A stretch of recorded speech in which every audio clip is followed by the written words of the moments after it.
The Ed Matei Foundation presents History. Nope, strike that. Our story. Exploring our past from different perspectives. Let's take a look back at a few things that happened on February 6th. 1788, Massachusetts statehood.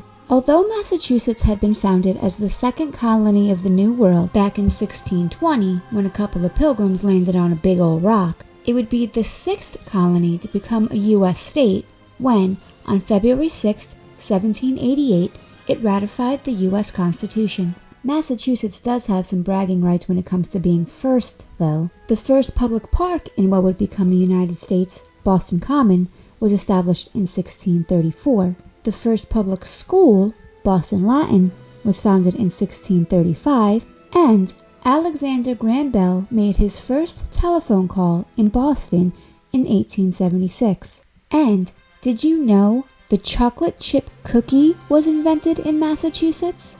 Yep, Ruth Graves Wakefield invented the chocolate chip cookie at the Toll House Inn in Whitman, Massachusetts in 1938.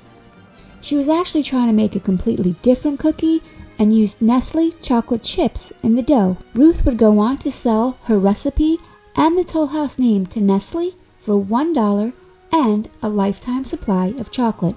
And that original recipe is still featured on packages of Nestle's chocolate chips. 1802, the First Barbary Wars. Did you know the United States fought a war against pirates?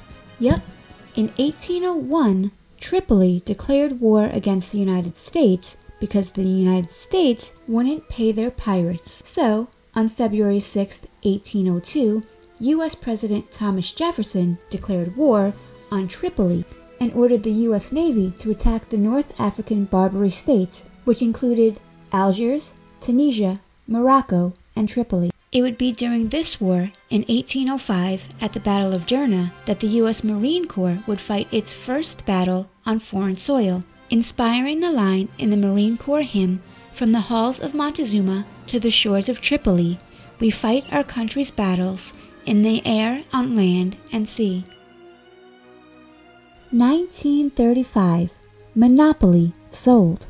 Created at the beginning of the 1900s by Elizabeth Magie as the Landlord game, which was supposed to be an educational game that taught the dangers of real estate monopolies, the game would go through a few revisions, including Ruth Hoskins changing the game board to Atlantic City, and Charles Darrow, who would redesign the game board, giving it its iconic look and pieces. It was Darrow who would bring his version, which he renamed Monopoly, to Parker Brothers in 1934.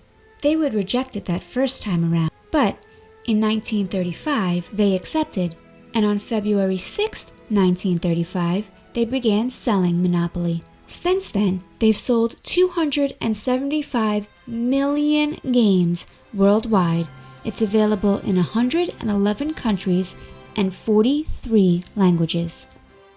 Thanks for listening. Don't forget to join us tomorrow to hear more of our story.